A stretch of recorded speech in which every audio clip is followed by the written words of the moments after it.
할렐루야. 주일 예배에 오신 여러분 모두에게 하나님의 성령의 충만한 은혜와 감동이 있게 되기를 간절히 바랍니다. 중요한 광고를 제가 두 가지만 전해드리도록 하겠습니다. 우리 다음 주일 7월 24일 주일 예배 때에는 한옥 목사님께서 오셔서 말씀을 전해주십니다. 예전에도 양대회 때 겸사해서 저희 교회 오셔서 집회를 인도하신 적이 있다고 들었는데요. 이번엔 주일로 오셔서 또 저희들에게 은혜 말씀 전해주실 거고요. 또 많은 분들이 은혜 받을 수 있게 되기를 바랍니다. 8월에 첫 주간에 저희가 특별 새벽 예배로 모이고자 합니다. 예전에는 저희가 연초에 원단에 신년 특세가 한 번 있었고, 그 다음에 고난주간 때 새벽 예배가 있었죠. 저희가 상반기에 특세가 이렇게 몰려 있다 보니까 하반기가 조금 아쉬운 면이 있었습니다. 그래서 올해는 특세를 연초에 2주를 했지만 이제 하반기를 준비하면서 8월부터 이제 우리 학생들 다시 학교로 돌아가게 되고 하반기에 새로운 사역들이 시작이 되는데, 시작에 앞서서 우리의 마음을 다시 한번 다잡고 하나님 앞에 기도하면서 하나님의 음성을 듣는 시간을 갖자. 그래서 바른 기도라는 제목으로 8월 첫 주 1일부터 6일까지, 그 중에 5일은 저희가 특세로 일반 특세로 모이고 6일째 되는 토요일 날에는 우리 백투스쿨, 우리 학생들 다시 학교로 돌아가는 것을 준비하면서 우리 유스그룹에서 오셔서 또 우리 정세영 목사님 말씀 전하시고 자녀들도 다 같이 나와서 함께 예배하는 시간을 갖고자 합니다. 기억해 주시기 바랍니다. 8월 1일부터 6일까지 일주일 동안 바른 기도라는 제목으로 제가 특세가 열린다는 것 기억하시고 준비하셨다가 많이들 참석해 주시기를 부탁드리겠습니다. 자, 오늘은 계속해서 사도행전 18장의 뒷부분 말씀을 나누고자 합니다. 하나님이 쓰신 사람들이라는 제목으로 말씀을 전하겠습니다. 지난주에 저희가 사도행전 18장 앞부분을 저희가 함께 묵상을 했는데요. 그때 핵심적으로 나눴던 말씀 중에 하나가 사도 바울이 고린도에 와서 고린도에 있는 많은 죄악에 가정한 이 세대 가운데서 말씀을 전하는데 너무 힘든 거예요. 그리고 마음이 두려워지는 거예요. 핍박이 예상이 되니까 그때 하나님께서 그에게 준 말씀, 이 성 중에 내 백성이 많도다. 이 성 중에 내 백성이 많도다. 그 말은 이미 믿고 우리 편이 된 사람이 아니라 하나님께서 구별하셨지만 주의 백성인지를 자신이 모르고 있는 사람들이 아직 많이 있다는 거예요. 이 백성들, 내 백성이 아직 많다. 아무리 고린도가 타락하고 죄악이 만연해도 아직도 구원해야 될, 구원받아야 될, 추수할 곡식들이 아직도 많다라고 주님께서 말씀하시고 너를 다치게 하지 못할 것이다. 내가 너를 지켜줄 거다. 보호할 것이다. 라는 약속의 말씀을 전해주세요. 그것을 듣고 바울이 용기를 얻어서 1년 6개월 동안 약 18개월 동안을 고린도에서 머물면서 계속해서 목회를 하게 되지요. 그래서 요한복음 10장 16절에도 예수님이 이런 말씀하셨어요. 또 이 우리에 들지 아니한 다른 양들이 내게 있어서 내가 인도해야 할 터이니 라고 얘기를 하세요. 양떼 무리들 가운데 하나님께서 인도해야 할 사람이 아직도 많이 있다는 거예요. 그런데 이 우리에 아직 안 들어와 있어요. 교회 안에 아직 안 들어와 있어요. 바깥에 자기 마음대로 배회하고 방황하고 힘들어하고 술 취하고 도박하고 문란하게 삶을 살아가고 있어요. 그런데 자기가 구원받은 하나님의 양인 줄 모르는 거예요, 아직. 그래서 그들에게 전해야 될 사명이 우리 가운데 있는 거죠. 지난주에 마무리 지으면서 우리가 이 성 중에 이 아틀란타 지역에, 둘루스 지역에, 로렌스빌에, 스와니 힐에, 뷰포드에 우리 많은 아직도 믿어야 될 이들이 아직도 많이 있다. 그리고 우리가 전하기에 힘써야 된다. 그래서 우리가 청장년 30, 40대 여성들을 위한 맞춤 전도 집회도 그래서 준비하고 있습니다. 기도하면서 잃어버린 영혼들을 전도하기에 힘쓸 수 있게 되기를 바랍니다. 오늘은 이어서 그래서 하나님이 쓰신 사람들의 면면을 한번 주목해 보았으면 해요. 예루살렘에서 복음이 안디옥으로, 또 아시아로, 마케도니아로, 베레아 지역으로, 그리고 아테네로, 고린도로, 다시 오늘 에베소까지 이렇게 나아가게 되는 이 모든 여정 가운데 쓰임받은 하나님의 사람들이 있더라는 거예요. 도대체 그 사람들은 누구길래 어떻게 하나님께서 그들을 부르셨고 어떻게 사용하셨고 또 그들이 어떻게 쓰임받게 되었는지에 대해서 특별히 좀 주목하면서 말씀을 찬찬히 볼 수 있기를 바랍니다. 오늘은 18절부터지만 지난절에도 연결되는 부분들이 있어서 연결해서 말씀을 나눕니다. 첫 번째, 하나님이 쓰신 사람들 디도, 유스도, 그리고 그리스보, 소스네네, 이 사람들은 도대체 누구인가, 어떻게 쓰임받았는가 한번 보았으면 좋겠어요. 지난 시간에 바울이 고린도에서 말씀을 전할 때 제일 먼저 회당에서 말씀을 전했다고 해요.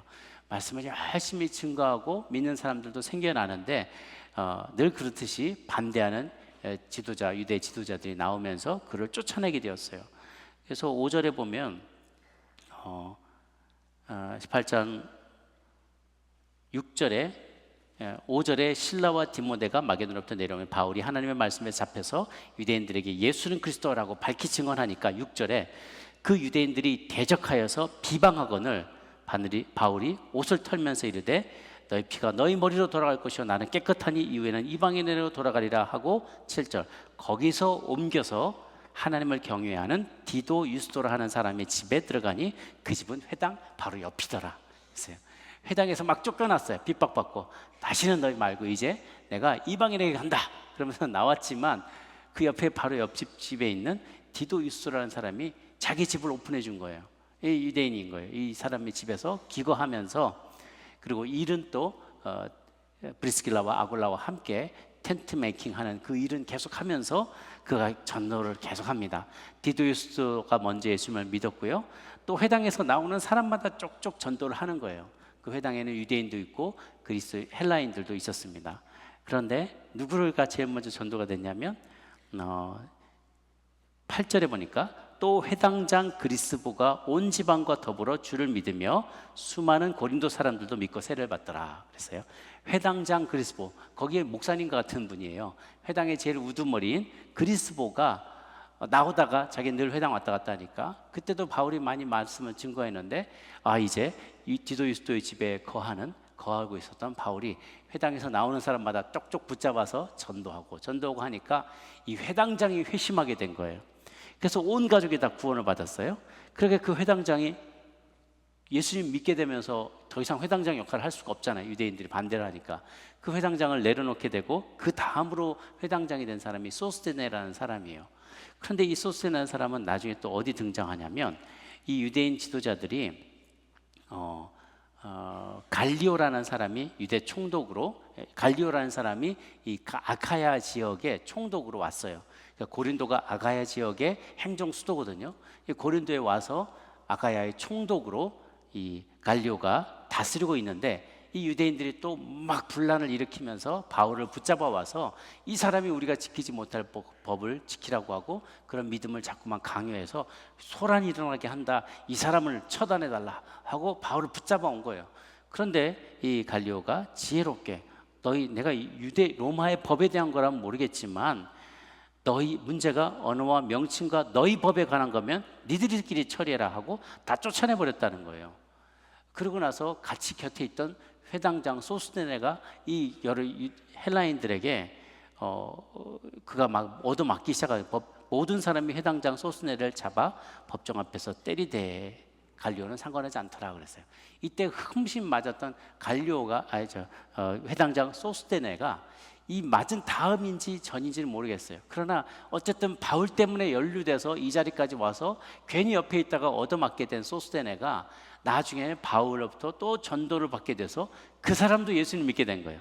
그러니까 회당장만 되면 그 다음에 어떻게든지 이 사람들이 다 예수님 믿는 제자들이 되는 것이죠. 왜 그런가 하고 가면서 봤어요. 이 회당장들은 전부 다 하나님의 말씀에 진심이 있는 사람들이에요. 이 예수님의 하나님의 말씀, 구약의 말씀을 이해하고 묵상하고 연구하고 지키는데 정말 진심이 있는 사람들이었어요. 그런데 항상 이런 사람들의 고민은 뭐냐면 짝이 안 맞는 거예요. 자기가 알고 있는 구약의 진리가 실현된 것을 보지를 못했어요. 메시아가 온다라고 했는데 그 온 분을 만나지를 못한 거예요. 너희들 가운데 곧 구원과 해방이 있을 거라고 했는데 구원과 해방이 아직도 요원한 것처럼 느껴지는 거예요. 오순절에 그리고 나팔절에 이런 많은 구약의 예언들이 있는데 그 예언들이 모든 말씀은 짝이 있다고 했거든요. 구약이 말씀이 있는데 신약이 아직 시작이 안 됐죠. 예수님 오시면서 신약이 시작됐는데 거기에 맞는 짝이 되는 것들이 완성이 되는 부분을 못 본 거예요. 율법은 아무리 지켜도 한도 없고 끝도 없고 죄는 계속 짓게 되고, 도대체 우리가 율법을 지키려고 해도 이루지 못하는 완성된 모습, 어떻게 보면 완덕, 덕을 온전히 이루는 거기까지 이르지 못하는 걸 보면서 늘 궁금해하고, 메시아는 언제 오냐, 메시아는 한 명이냐 두 명이냐, 이런 고민을 하는 거죠. 그런데 이제 바울을 만나면서 복음을 완전하게 딱 짝이 맞아 들어가니까 꿰어지는 거예요.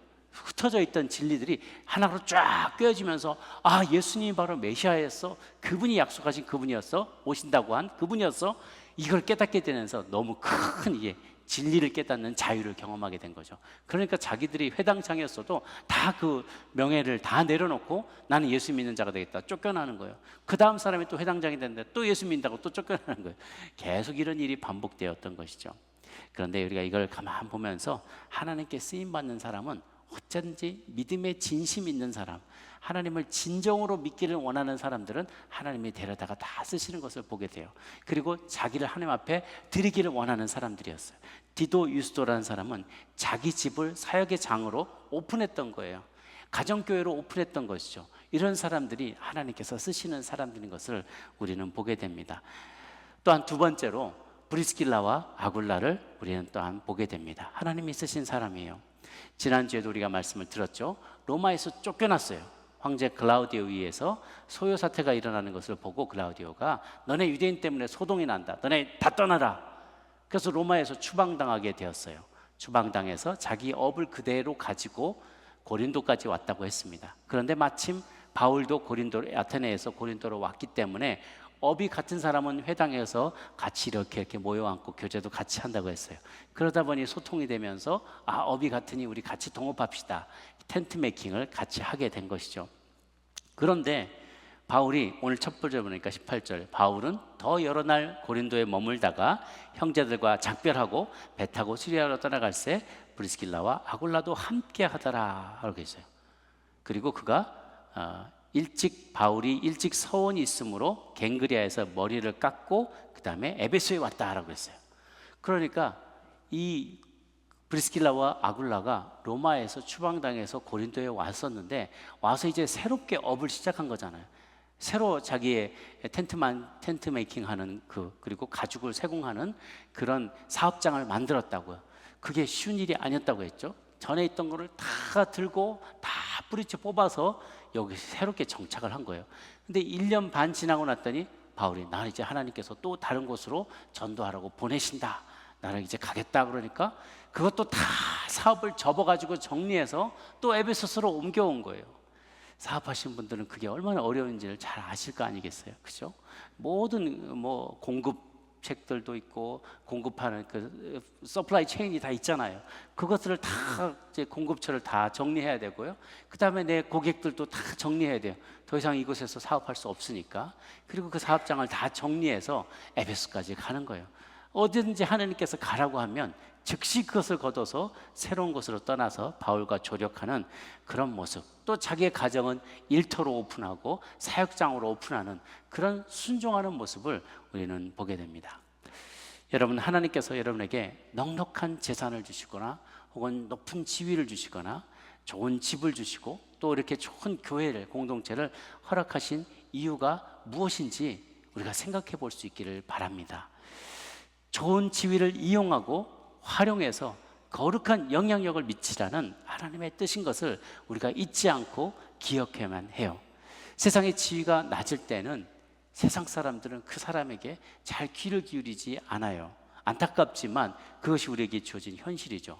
유명한 정치인이 되거나 학자나 사업가나 혹은 연예인이 될 때 그 사람 한 사람이 하는 말, 어떤 사안에 대해서 한 말 한마디가 사회적으로 큰 영향력을 미치게 되는 것을 우리가 봅니다.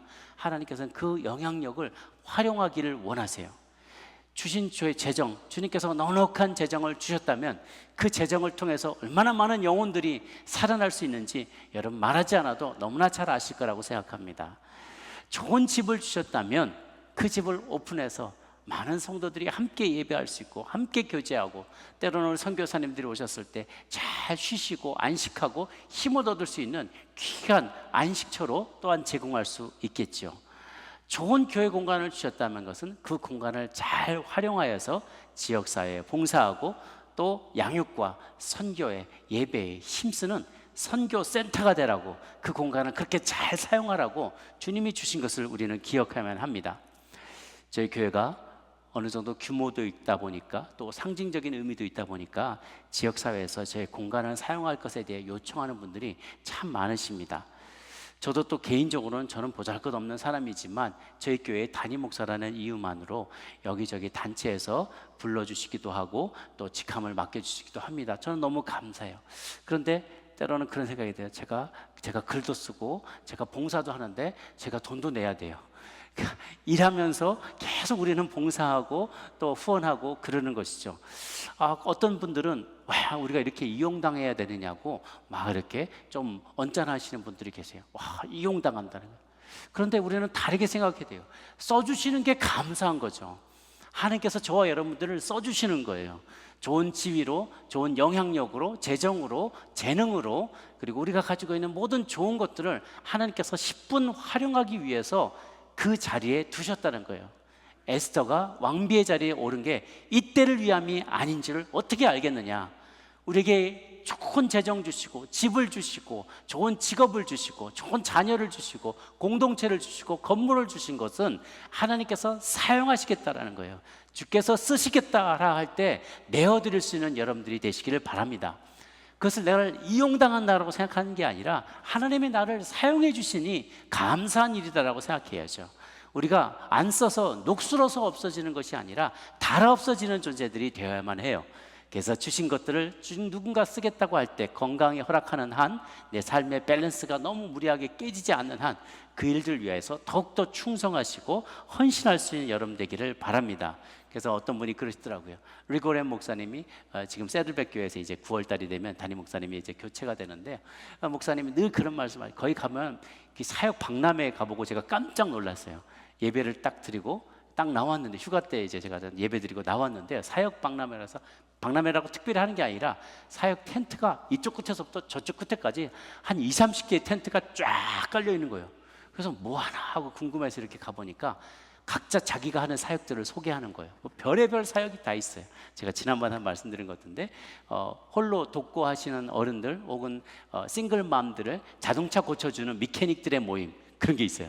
이건 취미로 차 고치시는 분들이 거기 다 모여요. 아마추어들이 모여서 자기들은 차 고치는 거 좋아하는데 싱글맘으로 계신 분들 힘들면 차를 무료로 고쳐줍니다. 그러네요. 여기 뭐 스쿠버 다이빙 하는 농구하는 사람들의 모임, 그 농구하면서 그 사람들의 안 믿는 사람 전도해 오는 그런 팀들인 거예요. 세라피 하는 사람들의 모임, 모든 종류의 사람들이 다 있어요. 그래서 릭 워렌 목사님의 지론이 200명의 헌신된 성도로 2만 명을 섬기는 그런 교회를 만들지 말자라는 거예요. 누구는 섬기는 사람은 죽으라고 200명은 죽으라고 섬기고 2만 명은, 나머지 2만 명은 논다는 거예요. 그거는 건강한 교회가 아니라는 거예요. 내가 있는 재능이 좀 부족해도 나 이리 오너라 하고 교회 와서 다 나를 섬기게 하는 게 아니라, 부족해도 나도 무엇인가로 섬기는, 2만 명의 성도면 2만 명이 다 섬기는 그런 교회가 돼야 된다는 거예요.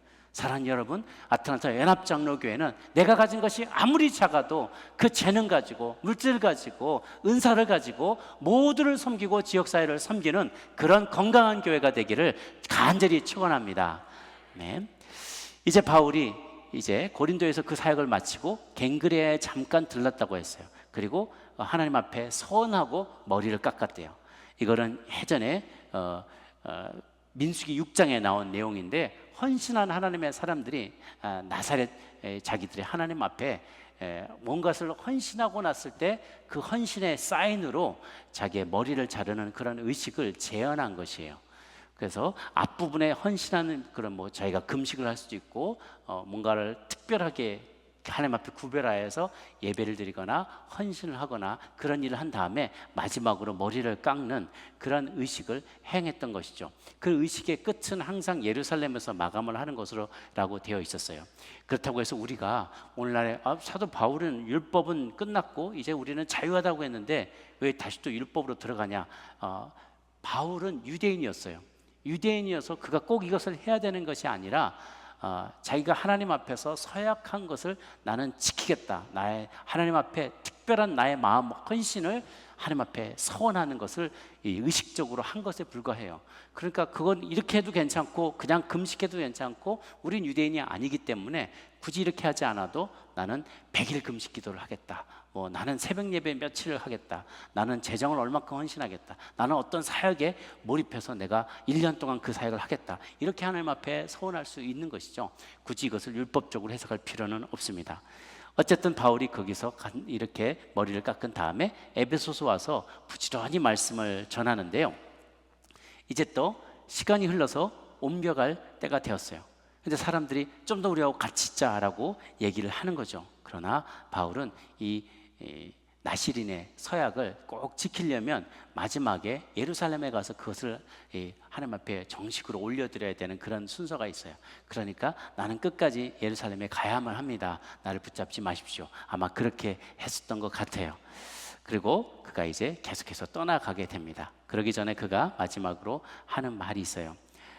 21절에 작별하여 이르되 만일 하나님의 뜻이면 너희에게 돌아오리라 하고 배를 타고 에베소를 떠났다.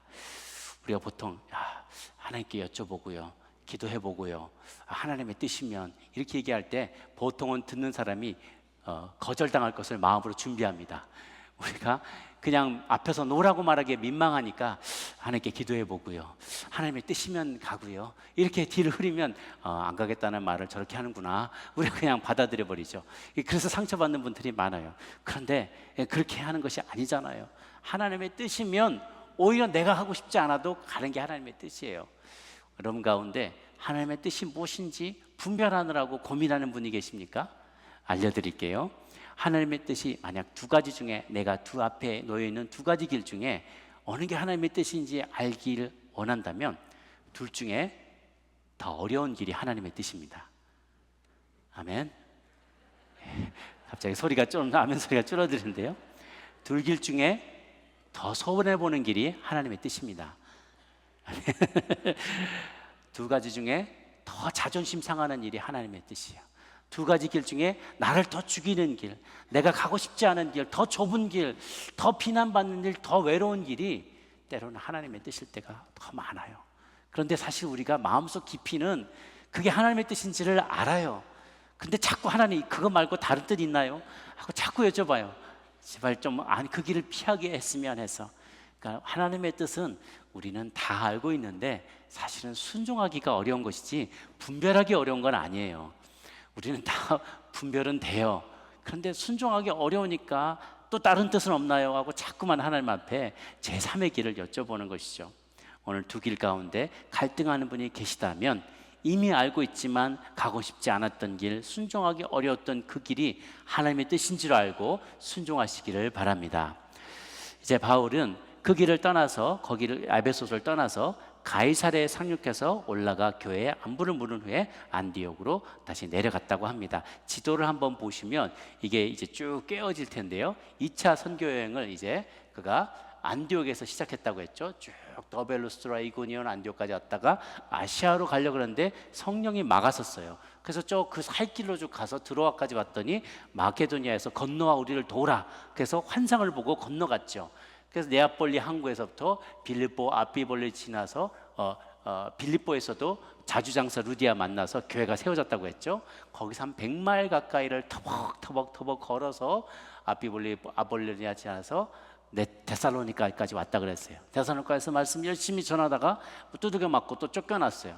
그래서 베레아까지 도망갔는데 오히려 베레아 사람들은 신사적이어서 이 말씀이 정말 그러한가 하고 열심히 묵상했다고 그랬죠. 그들에게서 좋은 열매 맺고 이제 배를 타고 아테네까지 왔어요. 그리고 디모데와 실라는 뒤에다 남겨놨어요. 그런데 아테네에 왔더니 뭐 다 우상을 섬기고 수천 개 우상을 섬기고 알지 못하는 신에게까지 절하고, 이렇게 뭐 스토아 학파니 에피크로스 학파니 막 철학자들이 쫙 이렇게 둘러싸여 있는데 제자들이 아직 오지 않았지만 그 앞에서 담대하게 그가 복음을 선포하며 알지 못하는 신, 그 신이 누군지 내가 알려주마, 그러면서 그 앞에서 담대하게 복음을 전했죠. 그리고 아테네에서 이제 고린도까지 건너왔다가 이 성에 내 백성이 아직도 많도다, 그 말씀에 용기를 얻어서 1년 8개월 동안 1년 6개월 동안 말씀을 증거하다가 갱그레에 와서 서원하고 머리 자르고 이제 에베소로 건너왔다가 좀 더 있어라. 근데 나는 예루살렘까지 가야 된다. 그래서 예루살렘에 가이사를 통해서 예루살렘으로 올라갔다는 것은, 항상 올라간 것은 예루살렘을 말해요. 예루살렘이 고지대였거든요. 예루살렘에 올라갔다가 그가 나중에 출발했던 시리아의 저 안디옥으로까지 올라가게 되면서 2차 선교 여행의 마무리를 짓게 됩니다. 그런데 그가 2차 선교여행 끝나고 22절 안디옥으로 내려가서 23절에 보세요. 얼마 있다가 떠나. 이 얼마 있다가라는 것이 2년의 세월인 거예요. 그러니까 누가나 그 바울, 이 사도행전을 쓴 누가나 그것에 대해 영감을 준 바울에게는 쉰 기간이 별로 중요한 기간이 아니야. 아무리 몇 년이 지나도 그거는 그저 그 사이는 얼마 있다가 5자밖에 안 돼요. 그러고 나서 얼마 있다가 3차 선교 여행을 떠나서 또 한참 전도하는 여행을 쓰게 되는 것이죠. 두 사람에게, 이 제자들에게 정말 중요한 것은 복음 전하며 사명 전달하며 보낸 시간이 가장 소중한 시간이에요. 그냥 편안하게 안식하며 지나간 시간은 그저 얼마 있다가에 해당돼요. 그러나 얼마 있다가는 줄어들고 하나님 앞에 쓰임받는 사명의 시간이 더 많아지게 되기를 바랍니다. 그러고 나서 이제 24절부터 28절까지 19장이 3차 여행이 시작되기 막간에 그 사이에 삽입된 한 인물이 있어요. 얼마나 중요했는지 두 여행 사이에 9절을 할애해서, 하나, 둘, 셋, 넷, 5절을 할애해서 이 인물을 소개합니다. 그가 바로 세 번째, 하나님께 쓰임받은 사람, 아볼로였습니다. 아폴로니우스. 이 사람은 알렉산드리아라는 도시에서 나고 자란 사람이에요. 아까는 지도에는 잘 안 나와 있지만 이렇게 보면 지중해 세계가 있고 지중해 맨 밑에 이집트가 있어요. 그래 이집트의 나일강이 아래서부터 이렇게 북쪽으로 이렇게 쭉 흘러내려가는데 그때 보면 삼각주가 있거든요. 끝에 물이 막 내려오다가 푹 퍼지면 갑자기 삼각주가 형성이 돼요. 물이 쭉 퍼져나가죠. 그럴 때 이 퍼져나가기 직전에 카이로가 있고 지금의 이집트의 수도죠. 그 예전에는 거기보다 북서쪽에 지중해 변해 바닷가에 있는 알렉산드리아라는 항구 도시가 매우 유명한 도시였어요. 이 도시는 나중에 로마 카톨릭에서 보면 5개 주교자가 있는데요. 로마가 있고 이 알렉산드리아가 있고 예루살렘이 있고 안디옥이 있고 콘스탄티노플이 있어요. 이 5개 도시 중에서 나머지 4보다 로마가 더 정통성을 인정받아서 나중에 로마 카톨릭이 되거든요. 그거에 비할 때 그 지중해 지역에서 로마 다음으로 인구가 가장 많은, 가장 크고 번성한 도시가 이 바로 알렉산드리아였어요. 알렉산드리아는 예제 과거에 고대의 7대 불가사의라고 불러지는 거대한 석상의 그 등대도 있었다 그래요. 나중엔 다 허물어졌는데 이 유명한 알렉산드리아에서 태어났어요. 그 아볼로는, 이 알렉산드리아는 알렉산더 대제, 알렉산더 제국을 형성한 알렉산더 대제의 이름을 기념해서 처음에 그가 생존 시에 짓기 시작했는데 너무 빨리 죽어가지고 그 다음 왕들이 그것을 만들었어요. 잘 아다시피 알렉산더 사후에 4명의 장군들이 그 나라를 계승하는데 둘은 조금 이렇게 힘이 없었고 그래서 나머지 2 왕국만 살아남게 돼요. 남쪽에 이집트 북쪽에 있는 톨레미 왕조, 북쪽에 셀루시드 왕조, 이 2 페르시아 쪽에 2 왕조가 살아남는데 이 알렉산드리아는 남쪽에 톨레미 왕조에 계속해서 지속되어서 날았던 그런 도시였어요. 나중에 그리스가 이집트 나라인데 그리스 알렉산더 제국이 통치했다가 그 다음에 로마에 편입하게 돼요. 그러다 보니까 그 나라에는 이집트 사람도 살고 그 헬라 세계의 그리스 사람들도 살고 나중에 로마 사람도 살고 심지어는 유대인들도 살아요. 60만 명 중에서 한 15만 명이 유대인 출신이라고 해요. 그러면 셀루시드 왕국하고 톨레미 왕국 사이에서 맨날 씨름하고 터지니까 더 이상 그 땅에서 못 살겠다 싶어서 많은 유대인들이 60만 명 중에 15만 명을 차지할 정도로 많은 사람이 알렉산드리아 도시아에서 살게 되었어요. 그러다 보니까 이 대도시에 60만 명이 모여 살려면 여러 상하수도 시설, 목욕탕, 로마 세계에서는 로마 제국의 목욕탕이 굉장히 유명하거든요. 공중 목욕탕, 대극장, 그리고 제일 유명한 게 알렉산드리아의 도서관이었어요. 엄청나게 큰 도서관이 유명했어요. 거기에 다양한 학술기관, 교육기관이 있었는데요. 이 톨레미 2세 왕이 전 세계로부터 분야를 막론하고 이 스크롤, 책을, 그 당시에는 책 이렇게 우리처럼 이런 책은 한 2세기, 3세기에 나온 거고요. 그전에는 다 스크롤이었어요. 이렇게 똘똘똘똘똘 두루마리로 몰아서 있는 거. 그 롤을 각지에서 돈을 많이 주고 그 지식의 보고를 다 사다 모은 거예요. 그래서 나중에 대도서관을 만들게 되었는데요. 거기에 뭐 수많은 이 연구하려는 학자들이 전 세계로부터 몰려와서 문전성시를 이뤘다고요. 기하, 천문학, 음악, 미술, 문학 각 분야를 막론하는데 학자들에게 심지어 무료로, 유명한 학자들에게는 무료로 숙식을 제공해줘요. 그러니까 이 사람들이 막 전 세계에서 몰려와서 자기 지식을 내려놓으니까 나라가 점점 부강해지고 문화도 점점 이렇게 화려해지는 것이죠. 그 중에 유명한 유클리드, 기하학으로 유명한 유클리드나 아르키메데스 같은 사람이 여기서 도서관에서 공부를 했어요. 왜 이게 중요하냐면 유대인들이 이렇게 많이 와서 살다 보니까 이 톨레미 왕이 유대인들의 종교를 이해하고 좀 더 그들을 이해해야 통치를 잘할 것 같아서 너네들의 구약 성경을 한번 헬라어로 번역을 해줘봐라, 내가 읽게. 그래서 장로들 한 각 지파마다 장로들을 이렇게 추천을 받아가지고 72명의 장로들을 통해서 구약 성경을 헬라어로 번역하게 합니다. 히브리어에서 헬라어로. 그게 바로 유명한 셉투아진트, 70인경이라고 불려지는 셉투아진트예요.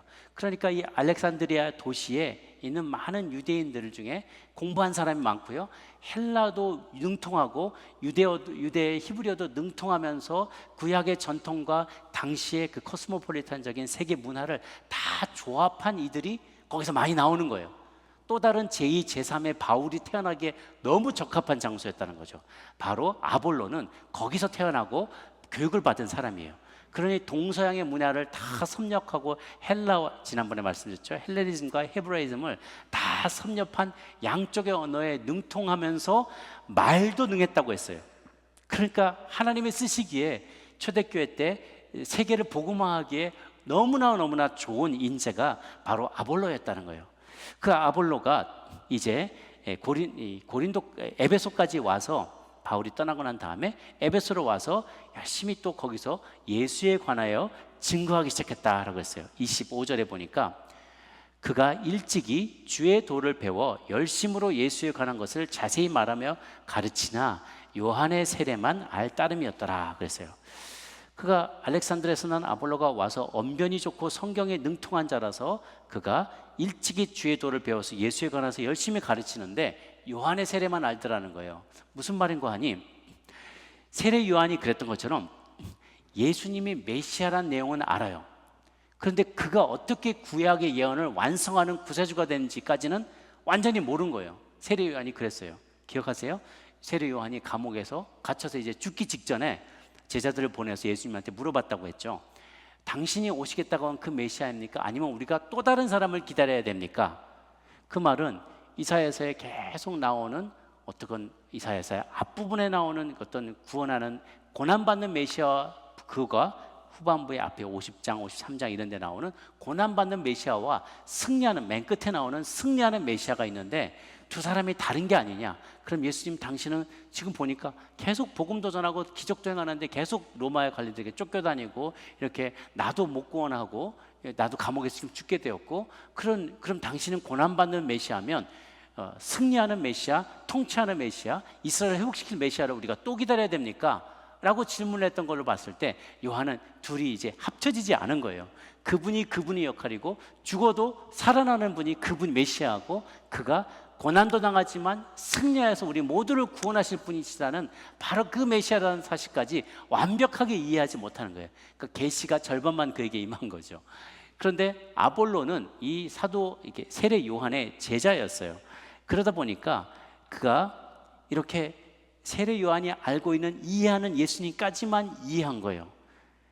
아볼로는 예수님이 당신도 성령으로 세례를 받고 사역을 능력 있게 했을 뿐 아니라 그의 제자들에게도 보혜사 성령님을 부탁하셔서 그 제자들에게도 성령님을 내려주셔서 그를 연결시켜 줘서 제자들이 능력 있게 사역할 수 있는 바로 그런 메시아라는 사실을 몰랐어요. 세례 요한의 세례만 알았지 예수님을 통해서 예수님 다음으로 이어지게 되는 성령 하나님의 그 놀라운 성령의 세례를 알지 못했던 거예요. 그러니까 메시지가, 이게 맥이 빠지는 거예요. 그가 에베소에서 설교를 잘하는데 예수님에 관하여는 잘 설명하는데, 여러분, 예수님이 우리 죄를 위해서 오셨습니다. 그런데 그가 어떻게 우리의 죄를 지고 죽으시고 승리하시는지 모르는 거예요. 여러분, 죄를 이기십시오, 회개하십시오. 근데 아니, 회개하고 싶은데 능력이 없는데 어떡하라고요? 죄와 싸우십시오.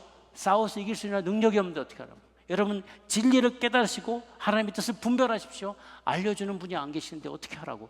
그분이 다 성령님이란 말이에요.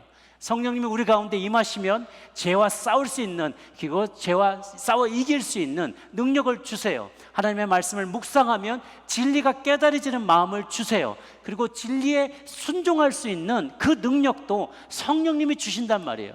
근데 그 성령의 세례를 모르기 때문에 아직 구약의 세대에 있는 거예요. 그래서 가만 보니까 아볼로가 아직도 구약의 하나님에게만 머물러 있는 그 모습을 보고 우리 브리스길라와 아굴라가 안타까워졌어요. 그래서 그 애를 불러다가 가르쳐주기 시작하는 거예요. 여전히 이 아볼로는 구약의 시대에만 살고 있어서 짝이 안 맞는 거예요. 신약이 아직 짝이 안 맞아졌어요. 죽은 예수님이 죽으시고 부활하신 이후에 성령님 보내주시고 제자들에게 그 성령 임함으로 놀라운 기적이 일어나고 있다는 사실을 아직 체험하지 못하고 알지 못하는 아볼로를 데려다가 내가 뭔가를 알려드리겠소라고 그 애를 초청해서 가르쳐주기 시작하는 거죠.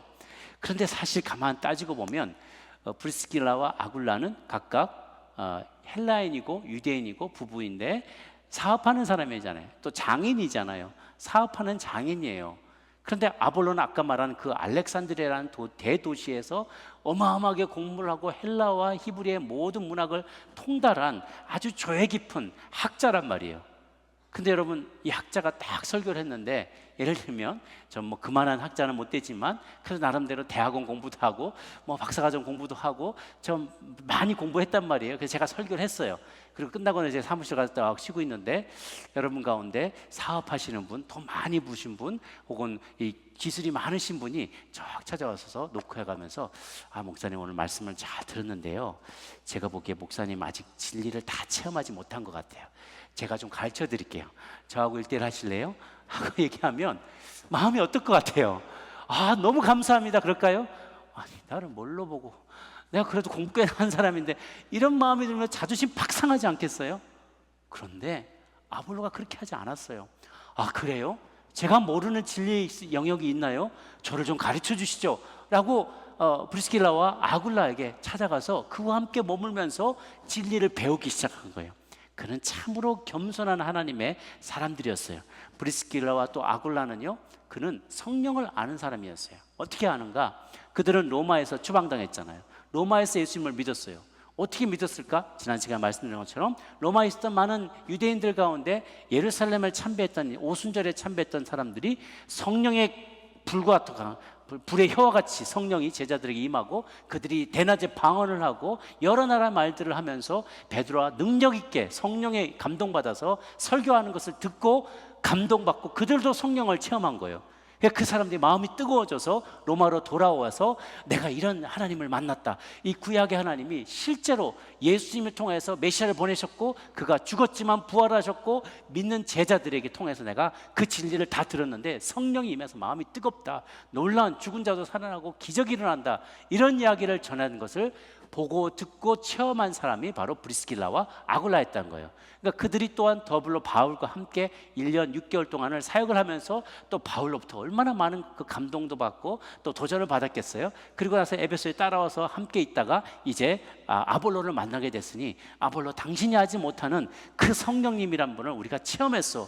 그분이 있어야만 복음이 완성이 돼요. 당신의 사역에 이렇게 신학적으로 바르게 구약을 해석할지 모르지만 그건 아직까지 구약의 율법의 세대에 있는 것이고 이제 신약의 시대가 열렸어. 성령의 시대가 도래했어 라고 그에게 가르쳐 줄 때 이 아볼로가 얼마나 진리를 깨닫는 기쁨이 있었겠어요.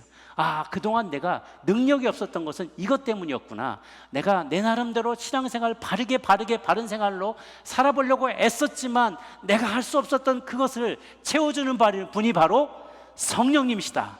그걸 깨달은 거예요. 아볼로가 그것을 깨달았을 때 능력이 그에게 임하게 되었어요. 탁월한 언변 위에 성령의 능력을 장착하게 되었을 때 아볼로는 이제 하나님 앞에 더 귀하게 쓰임받는 사람이 된 거예요. 여기 보니까 27절에 이제 그 깨달음을 다 정확하게 풀어이룬 것을 듣고 27절 아볼로가 아카야 지방으로 건너가고자 할 때 형제들이 그를 격려하여 제자들에게 추천서를 써주면서 잘 영접해줘라, 귀한 자다라고 하니까 그가 감에 은혜로 말미암아 믿는 자에게 많은 유익을 끼치게 되었더라 그랬어요.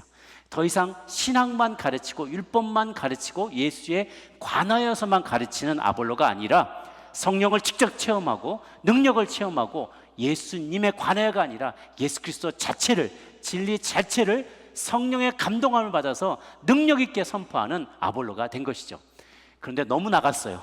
아볼로가 너무 능력 있게 말씀을 전하니까 고린도 사람들 가운데 팬그룹이 생겨난 거예요. 팬덤이 생겨났어요.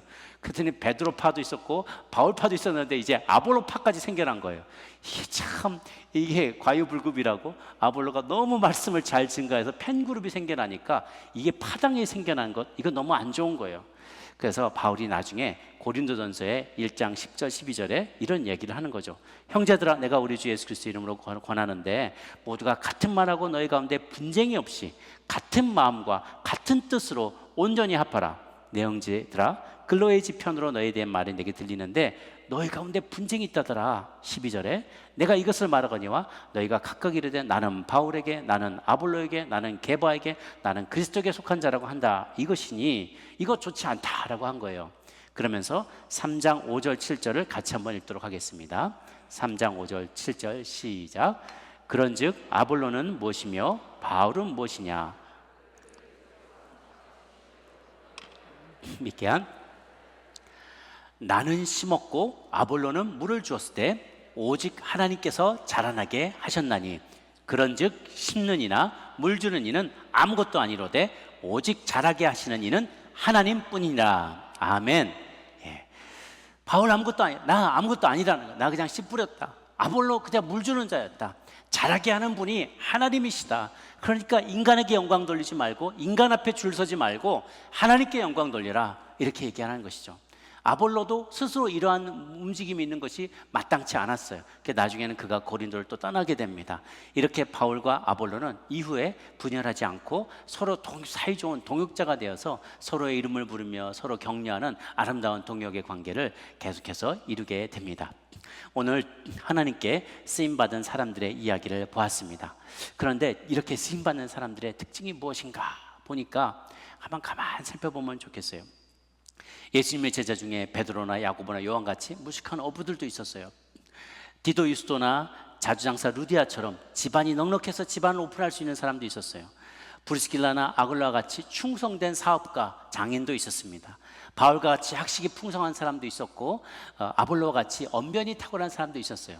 그런데 이들 모두의 공통점을 보면은 오늘 발견하게 되는 공통점 중에 하나가 베드로 후서 3장 18절에 나온 내용이에요. 우리 모두가 우리 주 곧 구주 예수 그리스도의 은혜와 그를 아는 지식에서 자라갈 필요가 있어야 된다. 자라가야 된다는 거예요. 제자라고 해서 예수님 한번 믿었다고 해서 20년 전, 30년 전, 40년 전 가졌던 믿음을 어제나 오늘이나 영원토록 그대로만 갖고 있으면 이거는 어린아이인 거예요. 그냥 예수님 처음 믿게 됐으면 이제 영적인 어린아이인 거죠. 자라가야 된다는 거예요. 베드로가 나는 배운 게 없어서, 그러고서 계속 배운 것 없이 그냥 열정으로만 물배에서 뛰어내리고 모른다고 부인하고 그러봐야 어떻게 대사도가 됐겠어요. 그런데 성령을 체험하면서 계속 바뀌고 예수님의 성품을 닮아가고 요한도 그렇게 막 우레의 아들과 같이 그냥 그렇게 예수님의 좌편 우편 이런 것만 따지던 자들이 정말 나중에는 사랑의 사도로 요한계시록을 쓸 때는 그렇게 성품이 변해가는 것, 이게 우리가 다 구주 예수 그리스도의 은혜와 그를 아는 지식에서 자라갔기 때문에 그런 거예요. 아볼로가 나는 알렉산드리아에서 박사학위 받은 사람인데 내가 뭘 더 배워라고 말하지 않고 브리스길라고 아굴라가 내가 좀 하나 가르쳐 드려도 될까요? 할 때 겸손히 옷깃을 여미고 나를 가르쳐 주십시오, 내가 모르는 부분을 알려주십시오 했을 때 성령의 감동을 받으면서 아볼로가 놀라운 사도로 변한 것처럼 그들은 다 겸손히 자신의 연약함을 알았고 부족함을 알았고 자라갈 필요가 있다는 것을 인정했던 사람들이었어요. 여러분 모두도 그렇게 자라가야 될 필요가 있는 것을 인정하시고 끊임없이 주 안에서 성화되어가는 주의 백성 되기를 바랍니다.